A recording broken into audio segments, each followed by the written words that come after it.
네, 안녕하십니까. 오늘 말씀은 데살로니가 2장 말씀을 읽겠습니다. 요절은 8절. 우리가 이같이 너희를 사모하여 하나님의 복음뿐 아니라 우리 목숨까지도 너희에게 주기를 기뻐하면 너희가 우리의 사랑하는 자 됨이라. 1장이 데살로니가 교인들이 핍박 중에서도 참 고난을 극복하며 승리하는 것에 대해서 감사하는 내용이라면, 이제 이 장은 바울에 대한 간증입니다. 바울 자신이 어떤 자세로 사역을 섬기는가에 대해서 간증을 하면서 사역을 맡은 자들은 어떤 자세로 섬겨야 하는지에 대해서 말하고 있습니다. 1. 형제들아, 우리가 너희 가운데 들어간 것이 헛되지 않은 줄을 너희가 친히 아느니. 여기서 이제 헛되지 않았다는 것을 바꿔 말하면 성공적이었다, 열매를 많이 거두었다는 것이라 할 수 있습니다. 바울이 3주밖에 안 되는 단기 선교로 데살로니가 교회를 섬겼는데, 그들이 핍박 중에서도 굳센 믿음을 지켰고 헛되지 않는 열매를 맺었다는 것입니다. 그럼 바울이 어떤 자세로 섬겼기에 이런 열매가 맺어진 것입니까? 이 너희가 아는 바와 같이 우리가 먼저 빌립보에서 고난과 능욕을 당하였으나 우리 하나님을 힘입어 많은 싸움 중에 하나님의 복음을 너희에게 전하였느니라. 빌립보에서 바울은 많은 고난과 능욕, 즉 치욕을 당했습니다.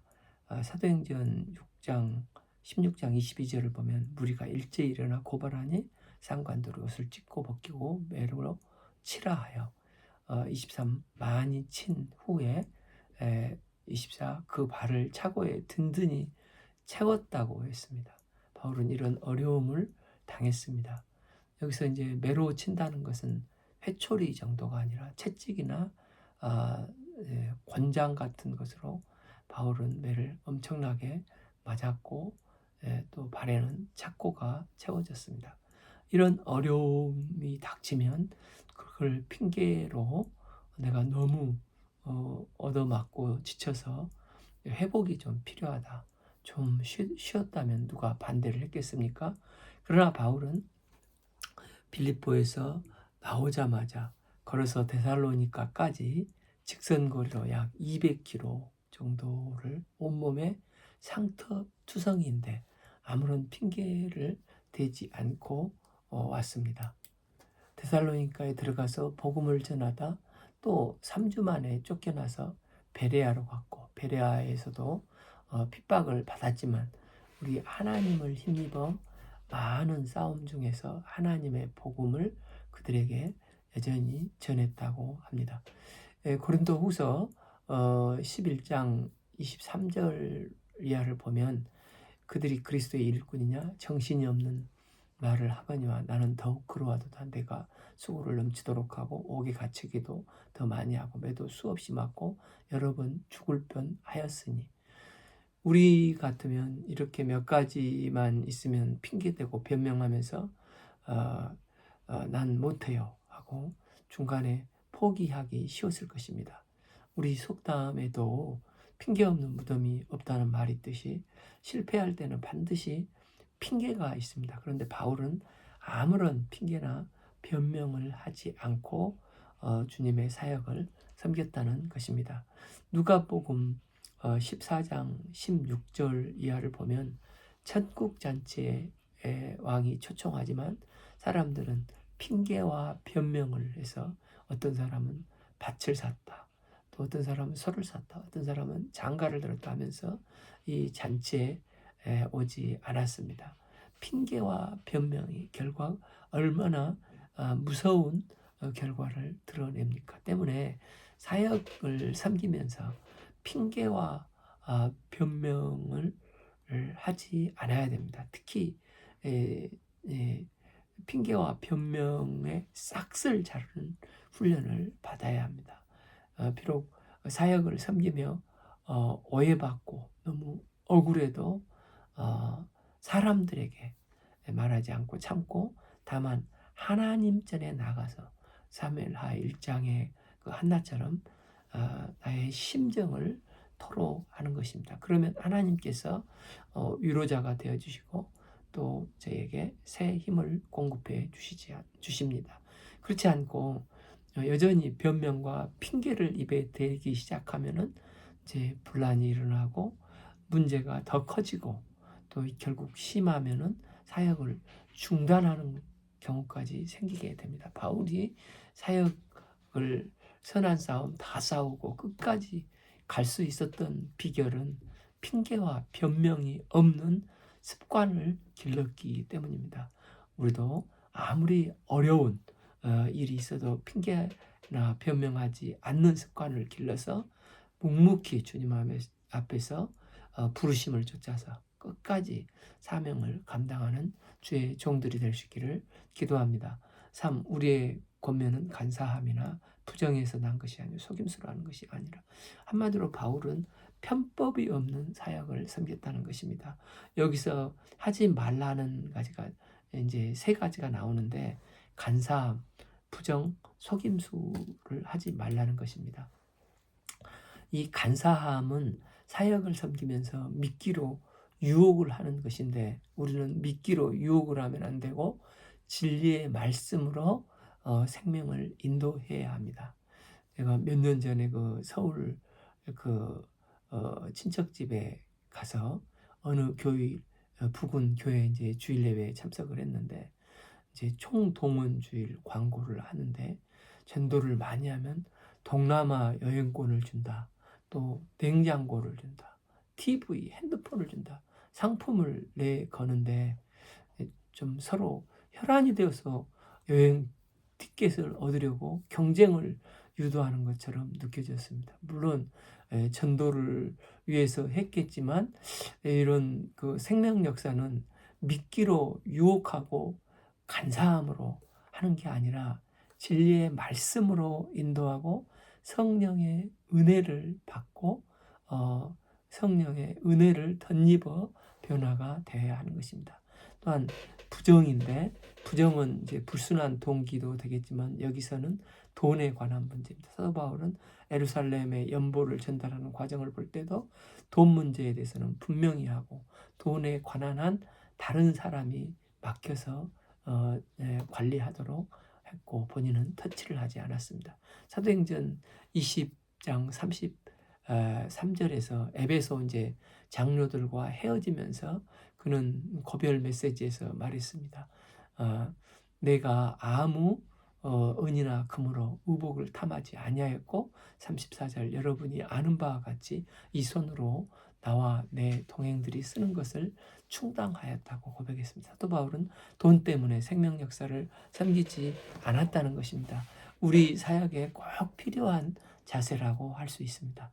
또한 속임수를 하지 않았습니다. 사람들 귀에 듣기 좋은 소리를 하기 위해서 하나님의 말씀을 빼기도 하고 더하기도 하는 것을 하지 않았다는 것입니다. 자기 부인, 희생, 고난, 십자가 거르고 부담스러우니까 빼버리고 복 받는다, 번영한다 하면은 또 만사형통의 말은 각색을 해서 복음을 증거합니다. 그러나 하나님은, 사도 바울은 나는 각색 없이 하나님의 말씀을 복음만을 증거하기를 원했다는 것입니다.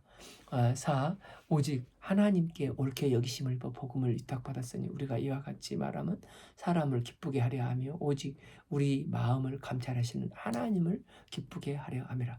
사도 바울은 신실한 청지기 의식을 가지고 복음을 위탁받은 자로서 사역을 섬겼다고 간증합니다. 청지기에게 요구되는 것은 충성스러운 신실한 자세, 이 페이스풀한 자세입니다. 충성은 주인이 맡겨주신 그 자리에 끝까지 있는 것이라고 할 수가 있는데, 사도 바울은 주님이 맡겨주신 자리에서 청지기 자세로 선한 싸움 다 싸우기까지 끝까지 그곳을 지켰습니다. 그러면서 자신이 복음을 전하는 목적이 하나님을 기쁘시게 하는 것이라고 말을 하고 있습니다. 하나님의 사명을 감당할 때 사람의 인정과 칭찬이 아닌 오직 하나님의 인정과 하나님을 기쁘시게 하고자 하는 충성된 자세를 갖는다면 어떤 어려움 속에서도 흔들리지 않게 될 것입니다. 주님께 충성된 사람은 모든 사람이 다 좋다고 해도 그 길이 주인이 기뻐하는 일이 아니면 단호하게 거절할 수 있는 사람입니다. 또한 주님께 신실한 사람은 사람을 기쁘게 하는 인생이 아니라 오직 마음을 감찰하시는 하나님을 기쁘시게 하는 청지기 자세를 잃지 않는 사람입니다. 너희도 알거니와 우리가 아무 때에도 아첨하는 말이나 탐심의 말을 쓰지 아니한 것을 하나님이 증언하시니라. 여기서 아첨하는 말 뒤에는 절대 안 하는 말을 앞에서만 하는 말이라고 할 수가 있습니다.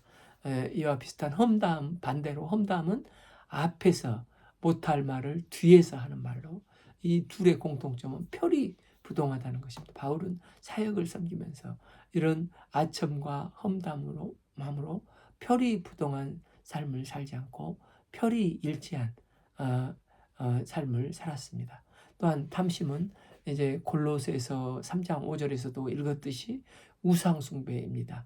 생명을 섬기는 주의 종은 영혼을 하나님의 형상으로 생각하고 그 영혼을 구원코자 하는 목자가 되어야지 교인을 상품으로 생각하면 안 됩니다. 이것은 사역이 아니라 사업이고 우상숭배가 되기 쉽습니다. 목회자가 탐심의 탈을 쓰지 않는 게 중요하다는 것입니다. 바울과 실라, 디모데는 그런데 그렇지 않았습니다. 3절과 5절에서 바울은 이 5가지를 말하면서 편법 없는 사역을 섬겼고 이런 사역자가 되기를 원한다고 기도합니다. 이럴 때 하나님께서 끝까지 그를 도우시고 쓰임받을 수 있게 하십니다. 우리도 핑계와 변명 없이 철저한 청지기 자세로 갖는 사역을 섬김으로 영육간에 열매를 맺어 하나님을 기쁘시게 되는 거룩한 주의 종들이 되기를 기도합니다. 6. 또한 우리는 너희에게서든지 다른 이에게서든지 사람에게서는 영광을 구하지 아니하였노라. 이 말씀은 이제 4절에서도 읽었듯이 방점은 하나님으로 사람을 무시하라는 말이 아니고 하나님을 기쁘게 하는데 우선권을 두라는 것입니다. 그런데 어떤 사람은 하나님만 기쁘게 하면 되지, 나는 하나님만을 위해서 사는 존재야 과시하면서 실제로는 굉장히 무례하고 불편한 행동을 하는 사람이 있습니다. 고린도전서 14장 10절 모든 것을 품위 있게 하고 질서 있게 하라 했습니다. 여기서 품위는 베레아 교인처럼 고상하고 품격 있고 질서 있게 하는 것입니다. 질서는 흑백 논리가 아니고 하나님을 먼저 기쁘시게 해드리고 그 다음에 그 힘으로 사람에게 가야 한다는 것으로 일종의 우선순위 문제라는 것입니다. 예수님도 누가복음 2장 52절에서 예수는 지혜와 키가 자라가며 하나님과 사람에게 더욱 사랑스러워 가셨습니다. 우리가 흑백 논리가 아니라 우선순위로 접근해서 하나님을 기쁘시게 하고 거기에서 오는 힘을 덧입고 사람을 잘 섬기고 돌보는 매력 있는 믿음의 종들로 빚어져 갈 수 있기를 기도합니다. 7. 우리는 그리스도의 사도로서 마땅히 권위를 주장할 수 있으나 도리어 너희 가운데 유순한 자가 되어서 유모가 자기 자녀를 기름과 같이 하였으니, 여기서 유모라고 나오는데 이어지는 자기 자녀를 기름같이 하였다는 표현을 볼 때 자기 자녀를 기르는 어머니로 보는 게 더 정확한 표현이라 할 수 있습니다. 사도 바울은 데살로니가 교인들을 볼 때 마치 유모가 자기 자녀를 돌보듯 돌봤다고 합니다. 어머니는 법을 가지고 나오지 않고 유순함과 적절함과 유익함을 가지고 나옵니다. 한국교회 처음 선교사님들이 들어왔을 때 당시 신앙생활에 방해가 되는 한국 문화 중에 술, 담배, 도박 문제가 있었습니다. 잘 성장하다가도 이 3가지가 빠지는 경우가 있어서 이것을 선교사님들은 금지를 시켰습니다. 그래서 이것은 어떤 성경적이냐 아니냐 이런 적법한가의 문제가 아니라 유순한가 유익한가 덕이 되는가 적절한가의 문제라는 것입니다. 사도 바울은 이 영성을 가지고 성도들에게 도움이 되는가 가하는가 덕이 되고 유익이 되는가를 봤습니다. 그래서 바울은 자기 권리를 주장할 수 있지만 나를 주장하지 않고 하나님이 맡겨주신 영혼을 마치 어머니가 자녀를 돌보듯이 무조건적인 사랑으로 섬기고 희생하며 돌보았다는 것입니다. 8. 우리가 이같이 너희를 사모하여 하나님의 복음뿐 아니라 우리의 목숨까지도 너희에게 주기를 기뻐하면 너희가 우리의 사랑하는 자됨이라. 여기서 사모한다는 것은 성경에 꼭 2번 나오는데 욥이 갑자기 재산 다 날라가고 자녀들 다 죽고 자신은 정수리부터 발끝까지 병 들어가고 자기 아내는 하나님 저주하며 떠나가라 하면서 도망가 버렸고 너무나 고통스러울 때 욥기는 3장 21절에서 죽기를 바라오지 아니하며 아니에 이제 70인 역본에 사모하다가 나옵니다. 그래서 사모하다는 목숨과 연관이 있습니다. 이 어머니의 영성은 목숨을 걸고 희생하는 사랑입니다. 보통 우리는 현실적으로 희생을 요구하기 전까지는 잘 섬기지만 그러나 그걸 넘어서면 잘 안 하려고 하는데 그런데 어머니는 이 한계를 뛰어넘어서 생명을 걸고 자녀를 희생하며 사랑으로 돌봅니다. 예수님은 마태복음 5장 41절에서 누구든지 너로 억지로 오리로 가게 하거든 그 사람과 심리를 동행하라고 하셨습니다. 진짜 사랑은 이처럼 심리를 동행하는 것이라는 것입니다. 바울은 데살로니가 교인들을 사랑할 때 복음만이 아니라 자신의 목숨을 희생할 만큼 사랑하고 섬겼다는 것입니다. 그 형제들아 우리의 수고와 애쓴 것을 너희가 기억하리니 너희 아무에게도 폐를 끼치지 아니하려고 밤낮으로 일하면서 너희에게 하나님의 복음을 전하였노라. 바울은 데살로니가 성도들에게 폐를 끼치지 않기 위해서 그 짧은 기간에서도 자비량으로 텐트를 만드는 노동을 했다는 것입니다. 빌립보서 4장 16절을 보면 데살로니가에 있을 때 또 너희가 한 번뿐 아니라 2번이나 나의 쓸 것을 보내었도다. 이걸 볼 때 빌립보 교회로부터도 2번 재정적인 지원을 받은 것을 알 수 있습니다. 이것은 내가 자비량하면서 부족분을 지원을 받았는데 그 이유는 데살로니가 성도들 너희에게 짐을 지우지 않고 복음에만 집중하도록 하기 위함이었다는 것입니다. 그래서 복음의 방해가 되지 않고 너희에게 도움이 안 될까 봐 그렇게 했다는 것입니다. 핍박도 많은데 너희에게 짐을 지우지 않기 위해서라는 것입니다. 10. 우리가 너희 믿는 자들을 향해서 어떻게 거룩하고 옳고 흠이 없이 행하였는지에 대해 너희가 증인이요 하나님도 그러하시도다.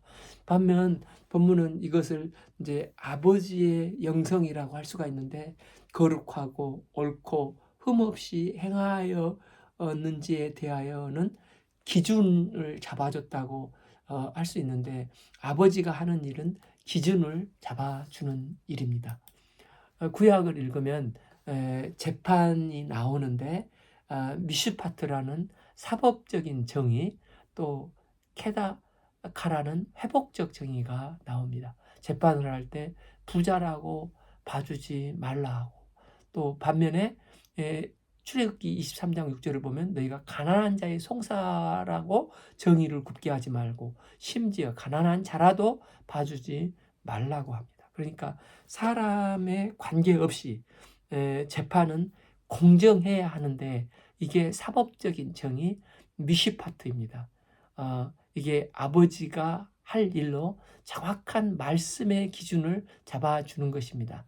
반면 회복적 정의가 이제 체다카로 자선, 구제, 그러니까 아버지가 아무 말을 하지 않지만 뒤에서 숨어서 도와주고 큰 힘이 되어주지 않습니까?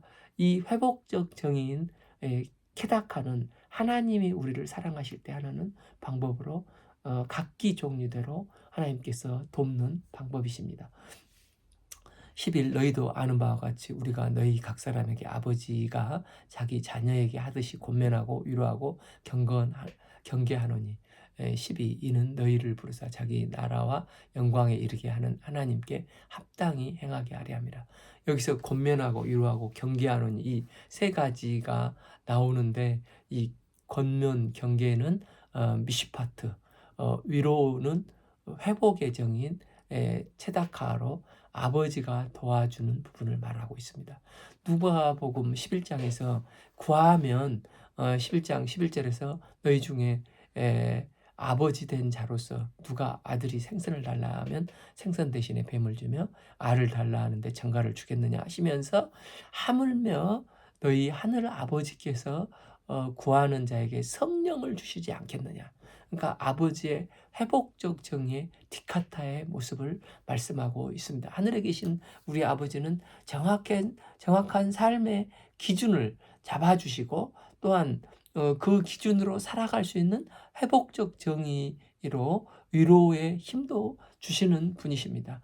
이 아버지의 능력을 구하는 균형이 필요하다는 것입니다. 사도 바울은 이렇게 나는 사역을 하다가 간증을 하면서 세 가지 부분에서 균형 잡는 신앙생활을 했다고 말합니다. 하나님을 기쁘시게 하는 것은 100% 맞는데 그러나 이게 흑백 논리가 아니라 우선순위라 하나님을 기쁘게 하는데 그 힘으로 그 다음에 사람을 기쁘게 하는데 이게 마땅한 게 아니냐는 것입니다. 또 두 번째, 어머니의 마음이 필요한데 법만 따르기 쉬운데 유익한가, 덕이 되는가, 도움이 되는가를 꼭 물으라는 것입니다. 또 세 번째, 아버지의 영성이 필요한데 기준을 세우는데 미시파트와 그리고 도와주는 회복적 정인 테카타가 필요하다는 것입니다. 결국 균형 잡힌 밸런스가 성장과 성숙의 모습이라는 것입니다. 우리가 성장과 성숙의 균형을 이루는 믿음의 종들로 빚어져 나갈 수 있기를 기도합니다.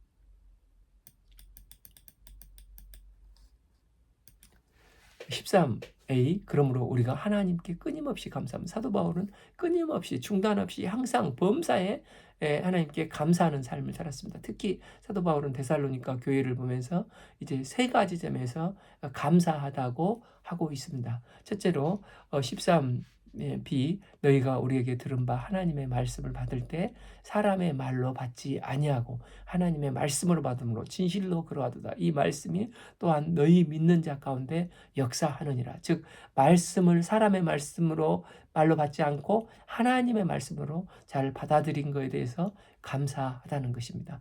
누가복음 8장에서 씨 뿌리는 자에 비유해서 30배, 60배, 100배 좋은 열매 맺는 좋은 땅이 나오지 않습니까? 15절에 보면 좋은 땅에 있다는 것은 착하고 좋은 마음으로 말씀을 듣고 지키어 인내로서 결실한 자라 하셨습니다.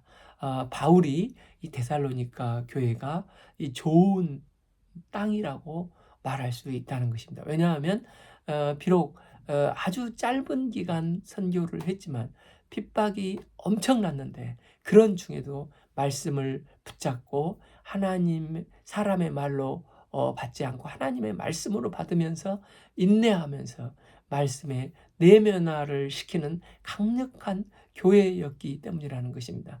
그래서 신앙은 어떤 경륜과 연륜으로 되는 게 아니라 말씀이 그 내면에 얼마나 심겨져 있는가에 따라서 굳건한 신앙과 연약한 신앙이 갈라지게 된다는 것입니다. 고린도 교회에 이제 사도 바울이 말을 했습니다. 고린도후서 10장 10절에서 그들이 말이 그의 편지는 무게가 있고 힘이 있으나 그가 몸으로 대할 때 약하고 그 말도 시원치 아니하다 하니 고린도 교회들은 바울의 외모와 언변을 보고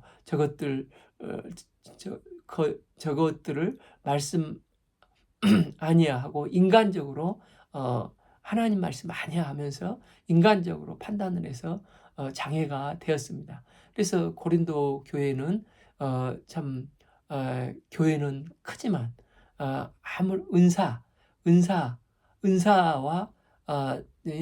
능력으로 교회를 섬기려고 할 때 아무런 어떤 결과가 나와 있지 않습니다. 고린도 교회가 아무리 크고 은사가 많아도 소용이 없다는 것입니다. 13절 이 말씀이 너희 또한 믿는 자 가운데서 역사하느니라. 즉 말씀이 내 안에 들어오면 효과적으로 일을 한다는 것입니다. 일은 내가 하는 게 아니라 성령 하나님의 말씀이 일을 하는 것입니다. 우리도 말씀을 받을 때 사람의 말씀으로 말로 받지 않고 오직 하나님의 말씀으로 받아들여 나를 통해 하나님의 크고 놀라운 일을 이루어 가시는 것을 체험하고 주님께 영광을 돌려드리는 삶을 살 수 있기를 기도합니다. 14 형제들아 너희가 그리스도 예수 안에서 유대에 있는 하나님의 교회들을 본받는 자가 되어 그들이 유대인들에게 고난을 받음과 같이 너희도 너희 동족들에게 동일한 고난을 받았느니라. 두 번째 이제 감사죠. 고난을 이기는 것에 대한 감사입니다. 예루살렘 교회가 사도행전 11장 얼마나 많은 핍박을 받고 결국 흩어져서 사마리아 또 구브로 안디옥 등으로 흩어졌습니까? 바로 이것을 말하는데 사도 바울은 데살로니가 교회가 이처럼 유대 동족들에게 동일한 핍박을 받고 있었음을 말하고 있습니다. 15. 유대인은 주 예수와 선지자들을 죽이고 우리를 쫓아내고 하나님을 기쁘시게 하지 아니하고 모든 사람의 대적이 되어서 16. 우리가 이방인에게 말하여 구원받게 함을 그들이 금하여 자기 죄를 항상 체험해 노하심이 끝까지 그들에게 임하느니라. 사도 바울은 이렇게 교회를 핍박하는 유대인들에게 분명히 하나님의 심판이 있을 것임을 말합니다. 그러면서 여러분들도 이런 그들에게 동일한 고난을 받았지만 이것을 이긴 것에 대해서 감사한다는 것입니다. 서양 속담에 노 크로스, 노 크라움이란 말이 있지 않습니까? 그런데 우리는 번영 신학이 들어와서 예수 잘 믿으면 보이는 복 받고 만사 형통이라 하고 이렇게 말을 합니다. 그런데 성경은 예수님의 십자가 신학입니다.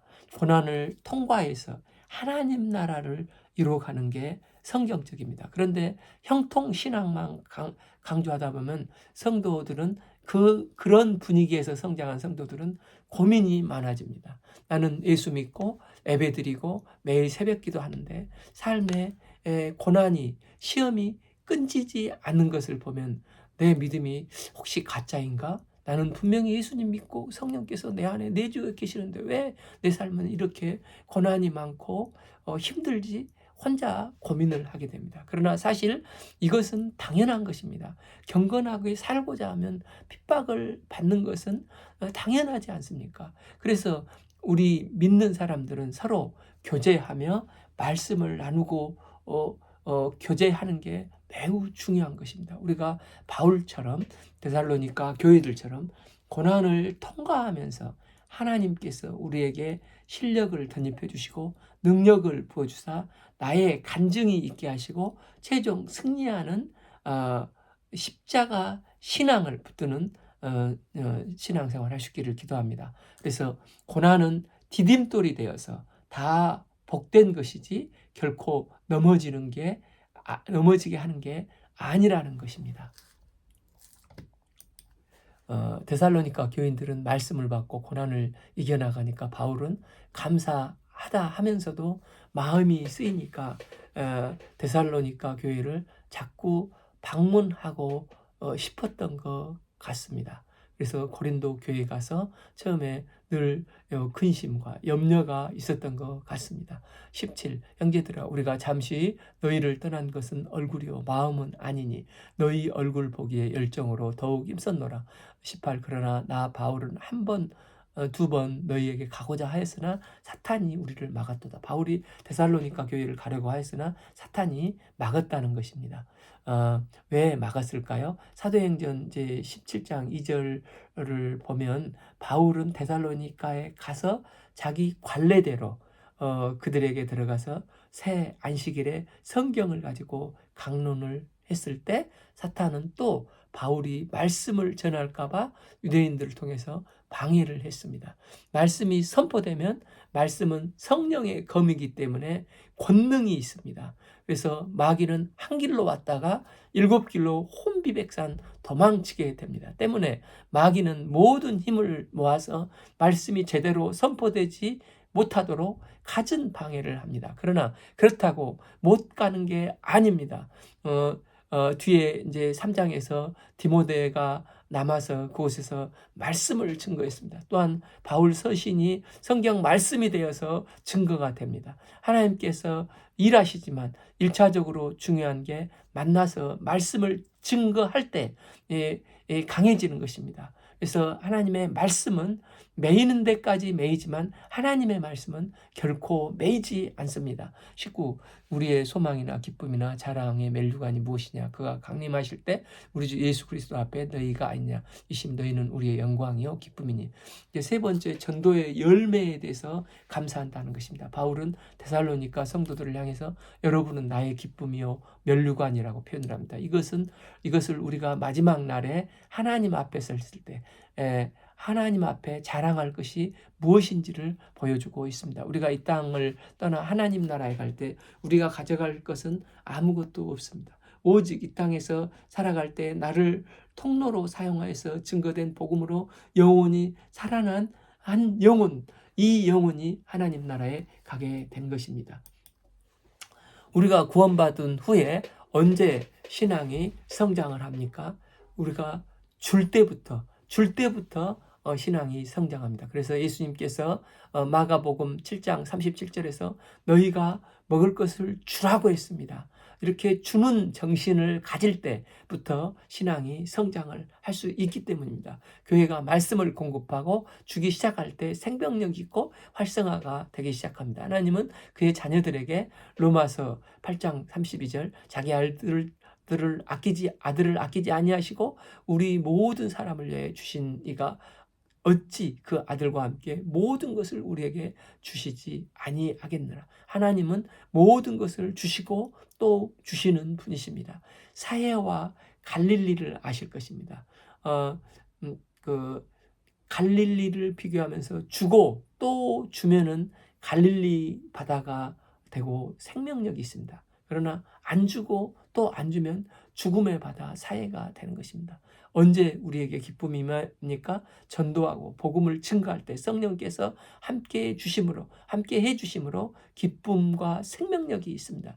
저희 이제 학생회 때도 전도에 열심히 있었습니다. 그래서 전도에서 양육하면 또 손자, 손녀, 증손자 3대, 4대, 5대까지 양들을 돌보는 주의 종들이 있었습니다. 전도했던 사람들에게는 하나님의 심판대에서는 신탄대 앞에서는 면류관을 준다고 베드로 전서 5장 4절에서 자원에서 전도할 때 영광의 면류관을 주신다고 하셨습니다.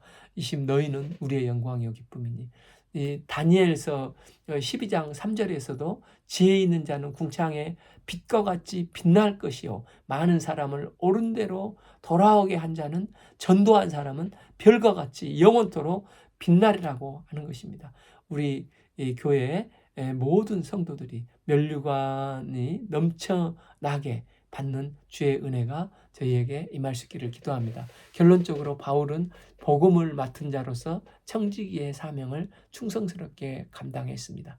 또한 성장과 성숙의 균형을 이루는 믿음의 종들이 되기를 권면했습니다. 우리도 복음에 충성된 자가 되어서 나를 복음의 통로로 삼아 천하보다도 귀중한 한 영혼이 살아나는 은혜를 덧입고 주께서 주시는 영광과 기쁨의 은혜를 덧입는 삶을 살 수 있기를 기도합니다. 오늘 말씀은 데살로니가 전서 2장 1절에서 20절 말씀을 읽었습니다. 감사합니다.